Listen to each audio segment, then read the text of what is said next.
मेरा 20 साल का नौकर रामू हमेशा मेरे आगे पीछे घूमता रहता था। मैंने उसे छोटा समझा था, लेकिन एक दिन उसने मुझसे कहा, मालकिन, मुझे छोटा समझने की गलती मत कीजिए। उस रात जब मैंने उसे देखा तो मैं आश्चर्यचकित हो गई थी, क्योंकि उस रात रामू ने 20 साल के लड़के की तरह नहीं, बल्कि 30 साल के आदमी की तरह मेरा।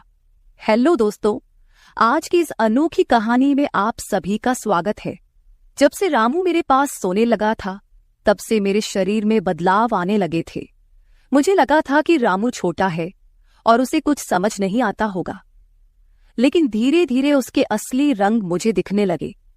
मैंने कभी सोचा भी नहीं था कि 20 साल का लड़का मेरी तरह की 40 साल की महिला को इतना सुख दे सकता है। रामू 20 साल का था। उसे मैं गांव से अपने घर काम के लिए लाई थी। मेरे घर में सिर्फ मैं और मेरा 1 साल का बेटा था। जब मैं काम पर जाती थी तो रामू मेरे बच्चे की देखभाल करता और वह मेरे घर में ही रहता था। मैं बिना शादी के मां बन गई थी। मेरे प्रेमी ने शादी का झांसा देकर मुझसे प्रेम का खेल खेला। जब मैं गर्भवती हो गई तो मैं उसके घर गई और वहां मैंने देखा कि उसकी शादी हो रही थी। उसने मुझसे प्रेम का नाटक किया और किसी और लड़की से शादी कर ली थी। मेरे पेट में पल रहे बच्चे को मारने का मेरा मन नहीं हुआ और जब मैंने गर्भपात कराने का सोचा, तब तक समय निकल चुका था। मैं 5 महीने की गर्भवती हो चुकी थी। मेरे माता पिता ने मुझे और मेरे बच्चे को स्वीकारने से इनकार कर दिया। तब मैं अकेली रहने लगी। कई महीने पहले मैं अपने गांव गई थी, अपने दादा के 100वें जन्मदिन के लिए। मेरे दादा ने मुझे जन्मदिन का निमंत्रण भेजा था और इसलिए मैं गांव गई थी। मेरे बेटे को वहां सिर्फ मेरे दादा ने ही प्यार से गोद में लिया था। आरव उनके पास खेल रहा था। तभी ऑफिस से मेरा फोन आया और मैं कुछ देर के लिए फोन पर बात करने के लिए बाहर चली गई। जब मैं वापस आई तो मेरा आरव दादा के पास नहीं बल्कि घर के एक नौकर के पास था। मैंने देखा कि आरव उस नौकर के पास अच्छे से खेल रहा था। मैंने अपने बच्चे को उस नौकर से लिया और वहां से जाने लगी। तभी उस नौकर ने मुझे रोका। वह कहने लगा, मालकिन, मुझे थोड़ी मदद चाहिए। मुझे पैसे की नहीं बल्कि काम की जरूरत है। उसने अपना परिचय दिया और कहा, मैं रामू हूं। मैं इस घर में गाय भैंस के गौशाले की सफाई का काम करता था, लेकिन अब बड़े साहब गाय भैंस बेचने की बात कर रहे हैं। अगर आपके पास कोई काम हो तो दीजिए। मुझे काम की बहुत जरूरत है। मेरे माता पिता भी मजदूरी करते हैं। मुझे काम की बहुत जरूरत है। तब मैंने कहा, मेरे बच्चे की देखभाल का काम है, लेकिन इसके लिए तुम्हें शहर चलना होगा। इस काम के लिए मैं तुम्हें 5,000 रुपये महीना दूंगी। रामू मेरे साथ शहर आने के लिए तैयार हो गया। आरव उसके साथ अच्छे से रहता था और यह देखकर मैंने रामू को अपने घर लाने का फैसला किया। रामू तब से मेरे घर में ही रहने लगा। उसने कहा कि हर 4 महीने बाद जब थोड़े पैसे जमा हो जाएंगे, तब वह अपने गांव जाएगा। रामू दिन भर मेरे बच्चे की अच्छे से देखभाल करता और घर के कामों में भी मेरी मदद करता। रामू को घर आए 1 महीना हो चुका था और इस 1 महीने में उसने मेरा दिल जीत लिया था। उसकी देखभाल से मेरे बेटे की सेहत भी सुधर गई थी। जो आरव मुझे परेशान करता था, अब वह रामू के हाथों से अच्छे से खाना खाता था। मैंने रामू को एक अलग कमरा दिया था। एक दिन रात में आरव बहुत रोने लगा। किसी भी तरह से वह शांत नहीं हो रहा था। बच्चे के रोने की आवाज सुनकर रामू मेरे कमरे में आया और उसने आरव को मुझसे ले लिया। रामू के पास जाते ही आरव शांत हो गया था। रात बहुत हो चुकी थी। आरव रामू को छोड़ नहीं रहा था, तो मैंने रामू को अपने कमरे में ही सोने के लिए कह दिया। सुबह जब मैं उठी तो आरव रामू से लिपटकर सो रहा था। उस रात के बाद से रामू आरव के लिए मेरे कमरे में सोने लगा। रामू के आने के बाद सब कुछ अच्छे से चल रहा था। रामू के काम से खुश होकर छुट्टी के दिन मैं उसे मॉल लेकर गई। वहां मैंने उसके लिए अच्छे कपड़े खरीदे और सैलून में जाकर उसकी नई हेयर स्टाइल बनवाई। रामू देखने में अच्छा था, लेकिन वह एकदम साधारण तरीके से रहता था। उस दिन मैंने उसका पूरा लुक ही बदल दिया था। उसे नए अंदाज में देखकर मैं भी उस पर विश्वास नहीं कर पा रही थी। कल तक जो एक साधारण सा नौकर था, वह इतना हैंडसम और स्मार्ट दिख सकता है, इसकी मैंने कल्पना भी नहीं की थी। मॉल से हम घर आए तो आरव आते ही सो गया था। मैंने उसे कमरे में बिस्तर पर सुला दिया और पानी पीने के लिए बाहर जाने लगी। तभी रामू मेरे लिए पानी लेकर आया। पानी पीकर मैंने गिलास रखा और रामू मुझे तब से ही एकटक देख रहा था। जैसे ही मैंने गिलास रखा उसने मुझे गले लगा लिया। कई सालों बाद किसी पुरुष ने मुझे गले लगाया था। मैंने उसे खुद से दूर किया। तब रामू ने कहा, मालकिन, आपकी वजह से आज पहली बार मैंने खुद से प्यार करना सीखा है। जिंदगी बहुत खूबसूरत है, बस इसे जीना आना चाहिए। आज आपने मेरा कायाकल्प करवा कर मुझ पर बहुत बड़ा उपकार किया है। मैं सच में बहुत अच्छा दिख रहा हूँ। रामू के चेहरे पर खुशी देखकर मैं भी खुश थी। अगले दिन से वह बहुत स्वच्छ और सलीके से रहने लगा था। वह 20 साल का था, लेकिन गांव का लड़का होने के कारण उसकी कद काठी अच्छी थी। वह घर में भी रोजाना कसरत करता था। उसकी लंबाई भी ठीक ठाक थी।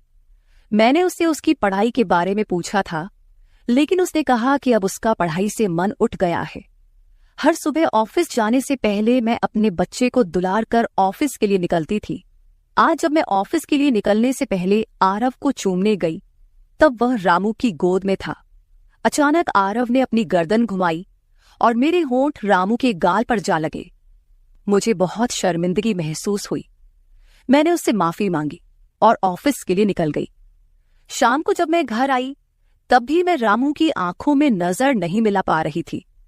रामू ने आरव को खाना खिलाकर सुला दिया था। फिर हम दोनों ने साथ में खाना खाया। खाना खत्म करने के बाद मैं अपने कमरे में गई।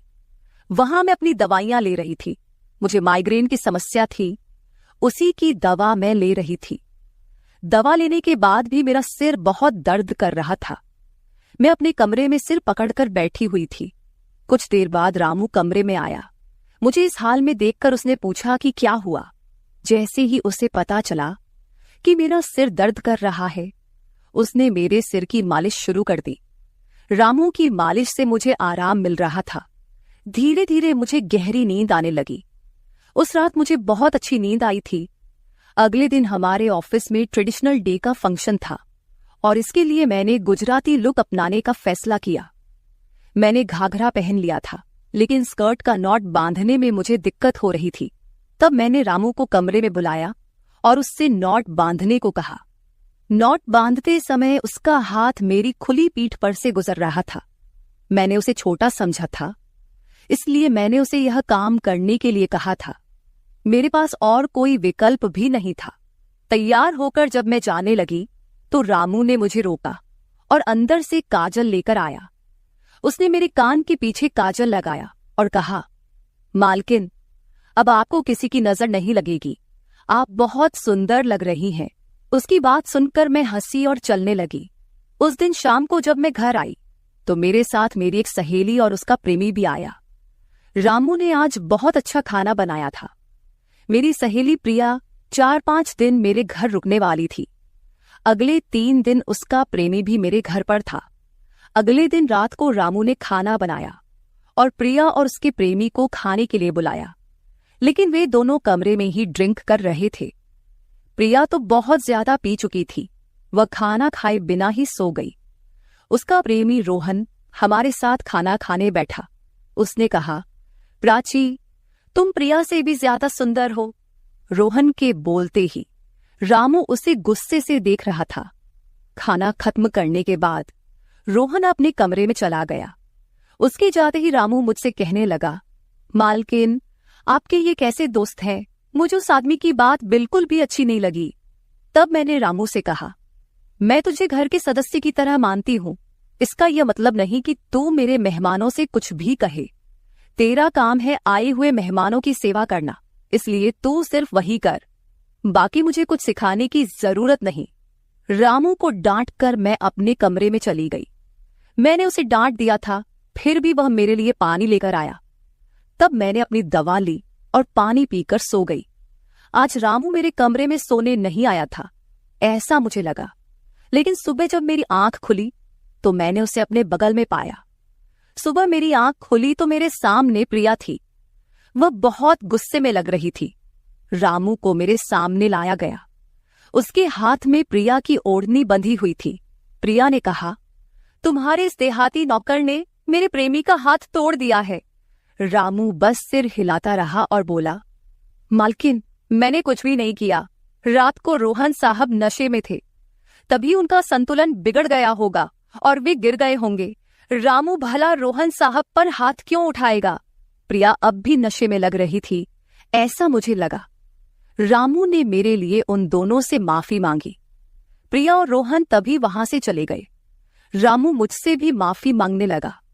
मुझे पता था कि उसने कुछ नहीं किया था। आज मैंने छुट्टी ली थी क्योंकि कई दिनों से मैं बहुत व्यस्त थी। आज सोचा कि खुद के लिए थोड़ा समय निकालूं। नाश्ता करने के बाद मैं फिर से 1 घंटे के लिए सो गई। आरव भी मेरे साथ सो गया था। उठने के बाद मुझे 1 कप चाय की जरूरत महसूस हुई। मैं रामू को चाय बनाने के लिए पुकार रही थी, लेकिन उसकी तरफ से कोई जवाब नहीं आ रहा था। उसे ढूंढते ढूंढते मैं उसके कमरे में गई। वहां जाकर देखा कि रामू अभी अभी नहाकर बाथरूम से बाहर आया था। उसने शर्ट नहीं पहनी थी। मैंने पहली बार उसे इस तरह देखा। रामू का शरीर बेहद मजबूत था। उसका शरीर किसी योद्धा की तरह दिख रहा था। मैं उसे टकटकी लगाकर देख रही थी। मुझे उस वक्त कोई होश नहीं था। कई सालों बाद मैं किसी जवान पुरुष को इस तरह बिना कपड़ों के देख रही थी। मैं उसे टकटकी लगाए देख रही थी। तभी रामू ने मुझे आवाज दी। वह मेरे सामने शर्ट पहनकर खड़ा था, फिर भी मैं अपनी सुध-बुध खोए उसे देख रही थी। उसने मेरी आंखों के सामने चुटकी बजाई। तब मैं होश में आई और उससे कहा कि मेरे लिए चाय बना दे। आज घर में ही थोड़ा खुद का स्किन केयर करने का सोचा, इसलिए दोपहर के समय मैं अपने कमरे में अपना पार्लर चलाने लगी। उस समय मैंने शॉर्ट्स और गाउन पहन रखा था और मैं अपने पैरों का वैक्सिंग कर रही थी। वैक्सिंग करते समय गलती से मैंने थोड़ा ज्यादा गर्म वैक्स अपने पैर पर लगा लिया, जिससे जलन हुई और मेरे मुंह से तेज आवाज निकल गई। मेरी आवाज सुनकर रामू दौड़ता हुआ मेरे कमरे में आया। उसने मेरे जले हुए पैर को देखा। उसने मेरे पैर से गर्म वैक्स हटाया और वहां क्रीम लगा दी। उसके हाथ बार बार मेरे पैर पर अनजाने में फिर रहे थे और उस वक्त मेरे मन में जो भावनाएं उत्पन्न हो रही थीं, उन्हें व्यक्त करना मेरे लिए मुश्किल हो रहा था। रामू की नजर मुझ पर पड़ते ही मैं दर्द से कराह उठी। मुझे इस हालत में देखकर उसने कहा, बाई साहब, अब आप बस आराम से लेट जाइए।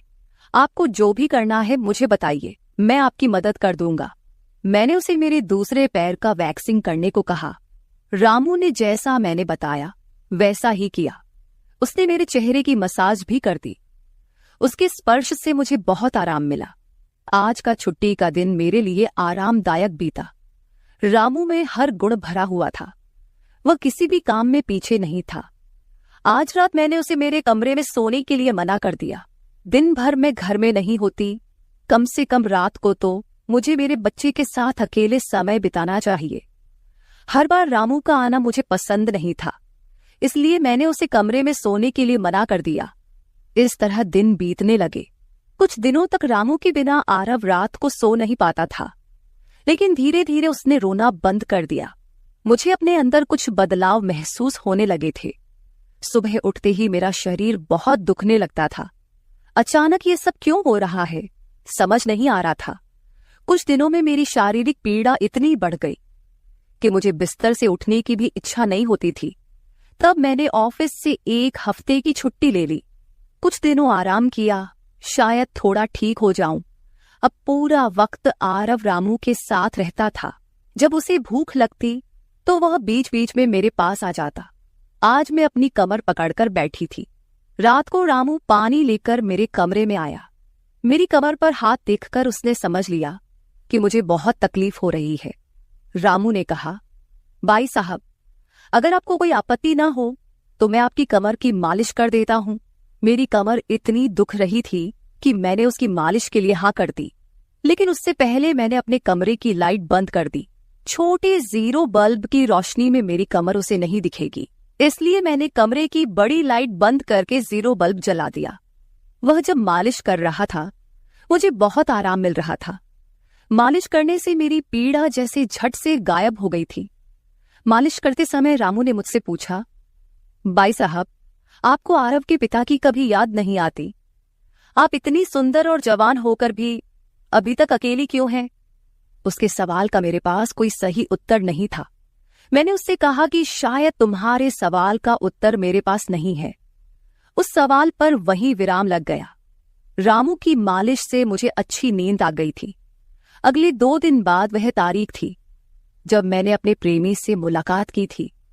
आखिर वह दिन आ ही गया। उस दिन मैंने दिन भर अपने मन को किसी न किसी काम में व्यस्त रखने की कोशिश की, लेकिन रात के अंधेरे में मुझे अपने प्रेमी की बहुत याद आ रही थी। आज वह मेरे साथ नहीं था, लेकिन वह मेरे बच्चे का पिता था।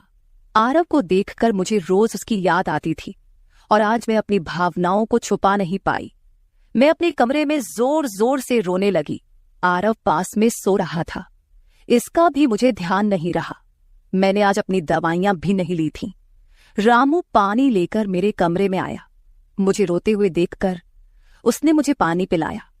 जब मैं शांत हुई तो उसने मुझे दवाइयां दी। मेरे रोने की आवाज से आरव हल्का हिलने लगा। वह जाग न जाए, इसलिए रामू मुझे अपने कमरे में ले गया। वहां जाकर मैंने उसे कसकर गले लगा लिया। ऐसा लग रहा था कि मैंने अपना होश खो दिया था। मेरा रोने का कारण सुनकर रामू भी शांत हो गया था। वह लगातार मेरे आंसू पोंछ रहा था। रोते रोते मैंने उसका कंधा पकड़ लिया। धीरे धीरे मैंने उसे और करीब खींच लिया। मैंने उससे कहा, रामू, आज की रात मैं तुम्हारे साथ बिताना चाहती हूं। तब रामू ने कहा, भाई साहब, मैं अभी छोटा हूं, मुझे कुछ भी नहीं आएगा। उसकी बात सुनकर मैंने उसे और पास खींच लिया। उस रात मैं उसके कमरे में थी, लेकिन सुबह जब मैं उठी तो वह मेरे पास नहीं था। उसकी शर्ट वहीं पड़ी हुई थी। जब मैं बाहर गई तो मैंने देखा कि रामू मेरे बच्चे को दूध और बिस्किट खिला रहा था। मुझे आरव का ख्याल नहीं आया था, लेकिन रामू ने नहीं भुलाया। उसने हम दोनों माँ बेटे को खुश कर दिया था। रात की थकान के बाद मैं सुबह देर से उठी थी। दिन भर रामू ने मुझसे नजरें नहीं मिलाईं। आज प्रिया मुझसे मिलने घर आई थी।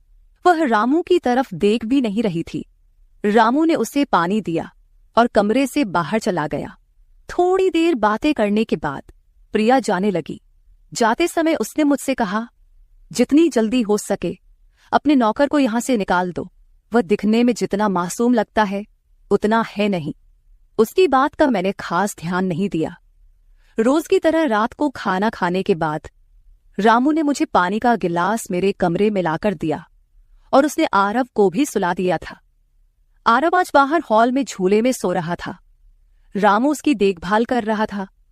मैंने अपने कमरे की लाइट बंद कर दी और सो गई। कुछ समय बाद मुझे आरव की आवाज सुनाई दी। उसकी आवाज से मेरी नींद खुली। मैं उठने वाली थी कि तभी उसकी रोने की आवाज बंद हो गई। कुछ समय बाद मुझे अपने कमरे का दरवाजा खुलने की आवाज सुनाई दी। मैं चुपचाप सब देख रही थी। रामू मेरे कमरे में आया था। उसने मेरे पास आकर यह देखने की कोशिश की कि मैं सो रही हूं या नहीं, और फिर उसने मेरा मोबाइल उठाया।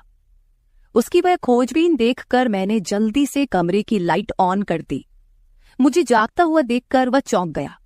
मैंने उसके हाथ से अपना मोबाइल छीन लिया। मैंने उससे कहा, रामू, ये सब क्या चल रहा है? तुम इस वक्त यहां क्या कर रहे हो? वह कुछ नहीं कहकर वहां से जाने लगा, लेकिन मैंने उसे इतनी आसानी से छोड़ने का इरादा नहीं किया था। मैंने उसे उसका वीडियो दिखाया जिसमें वह प्रिया के बॉयफ्रेंड पर हाथ उठा रहा था। उस दिन रोहन के मोबाइल का कैमरा गलती से चालू रह गया था और उसमें उनकी हाथापाई रिकॉर्ड हो गई थी। सुबह जब प्रिया मुझसे मिलने आई थी तब उसने मुझे वह वीडियो दिखाया था और तब से मैं रामू पर नजर रख रही थी। रामू, तुमने झूठ क्यों बोला? तुमने रोहन पर हाथ क्यों उठाया? तब उसने कहा, जो भी आप पर बुरी नजर डालेगा उसके साथ मैं यही करूंगा। मालकिन, उस रात जब रोहन नशे में था वो आपके कमरे में आया था। वो आपके साथ कुछ गलत करने की कोशिश कर रहा था और इसलिए मैंने उस पर हाथ उठाया। रामू की बात सुनकर मैंने कहा, ठीक है, मैं तुम्हारी बात मानती हूं, लेकिन तुम मुझे नींद की दवा क्यों दे रहे थे? आज मैंने तुम्हें मेरे पानी में दवा मिलाते हुए देखा है। तुम्हारी नजर मुझ पर थी और तुम जो चाहते थे वह मैंने तुम्हें दे दिया है। अब अपना हिसाब करो और गांव निकलो। मेरी बात सुनकर रामू बोला, मालकिन, आप जैसा सोच रही हैं वैसा कुछ भी नहीं हुआ है। कल रात मैंने आपके साथ कुछ भी गलत नहीं किया। मैंने आपके पानी में नींद की दवा मिलाई थी, जिससे आप मेरे पास आते ही सो गई थीं, और मुझे आपके साथ कुछ भी गलत नहीं करना था। कुछ दिन पहले मैंने आपको रात में फोन पर बात करते हुए देखा था। मैंने आपकी बातें सुनी थी। आप फिर से अपने उस प्रेमी से मिलने की तैयारी कर रही थी। आपकी मुलाकात आपके ही घर में तय हुई थी। मुझे यह सब पता था। आप उससे ना मिले, इसलिए मैं आपको रात में नींद की दवा दे रहा था। वह व्यक्ति अब भी आपको धोखा दे रहा है। वह आपसे झूठ बोल रहा है। वह आपके बच्चे को आपसे छीनने के लिए आपके करीब आ रहा है। उसकी पत्नी को बच्चा नहीं हो सकता, इसलिए वह आपके पास आ रहा है। उसने अपनी पत्नी को तलाक नहीं दिया है। वह आपसे झूठ बोल रहा है। रामू, तुम हो कौन? तुम्हें यह सारी जानकारी कैसे मिली? तब उसने कहा, आपके बाबा साहेब ने मुझे आपका फोटो दिखाया था। मुझे आप पहली नजर में ही अच्छी लगी थी, लेकिन बाबा साहेब ने यह भी कहा था कि आप शादी के खिलाफ हैं। तब मैंने उनके साथ मिलकर यह प्लान बनाया। आपके दिल में अपनी जगह बनाने के लिए मैं यहां आया था, लेकिन यहां आने के बाद मैंने देखा कि बहुत से लोग आप पर बुरी नजर रखते हैं, इसलिए मैंने आपकी सुरक्षा करनी शुरू कर दी। रामू 20 साल का नहीं था। मेरा पहला शक सही निकला। वह 30 साल का था और एक अच्छी नौकरी पर था। उसने मेरे प्यार के लिए इतनी मेहनत की थी। रामू ने मेरे प्रेमी के बारे में जो भी कहा था वह सब सच था। रामू ने मेरे प्रेमी की सारी जानकारी सही निकाली थी। रामू जैसा ईमानदार पति और मेरे बच्चे का पिता मिलना मेरे लिए बहुत बड़ी बात थी। मैं अपने प्रेमी के धोखे के जाल में फंसने से बच गई थी। आज मैं विक्रांत उर्फ रामू के साथ बहुत खुश हूं। वह मुझसे और मेरे बच्चे से बहुत प्यार करता है। मेरे बाबा साहिब की वजह से आज मेरा परिवार शुरू हुआ। मुझे रामू जैसा पति मिला, ये मेरा सौभाग्य था। दोस्तों, जो आपसे सच्चा प्यार करता है वह किसी भी कठिनाई में आपका साथ नहीं छोड़ता। रिश्ते निभाने वाले को किसी वजह की जरूरत नहीं होती, और रिश्ते तोड़ने वालों के लिए एक बहाना भी काफी होता है। तो दोस्तों, ये थी हमारी आज की छोटी सी कहानी। आपको ये कहानी कैसी लगी कमेंट करके जरूर बताएं। अगर आप ऐसी ही और भी इंटरेस्टिंग कहानियां सुनना चाहते हो तो चैनल को सब्सक्राइब जरूर कर ले और बेल नोटिफिकेशन ऑन कर ले, ताकि आपको मेरी आने वाली हर वीडियो समय से मिल सके। कल मिलेंगे एक और वीडियो के साथ। धन्यवाद।